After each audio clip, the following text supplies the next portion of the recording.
எந்த கருத்து சிறப்பாக இருந்தால் கைத்தட்டுங்க, ஹியூமர் வந்தால் உடனே சிரிச்சிருங்க. ஏன்னா நீங்கள் மௌனமாக இருந்தீங்கன்னா அடுத்த ஹியூமர் வராது. ஹியூமருக்கு அழகே என்னென்னா கேட்ட உடனே சிரிச்சிடணும். உங்களை பற்றி நான் சொல்ல வேண்டிய அவசியமே கிடையாது.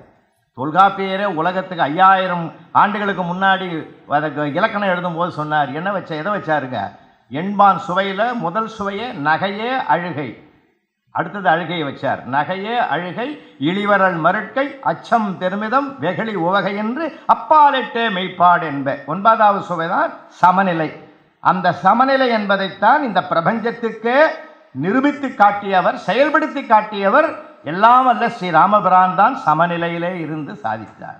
ஏன்னா சொத்து கிடைத்த போதும் மகிழாமல், சொத்து இல்லை என்று வனவாசம் பெற்ற போதும் அது எகழாமல், இன்பத்தையும் துன்பத்தையும் சமமாக பார்த்த சமநிலை என்ற ஒரு 9வது சுவையை உலகத்திற்கு உணர்த்தியவர் தான் ராமாவதாரத்திலே வருகின்ற அற்புதமான பெருமைக்குரிய நிகழ்வு.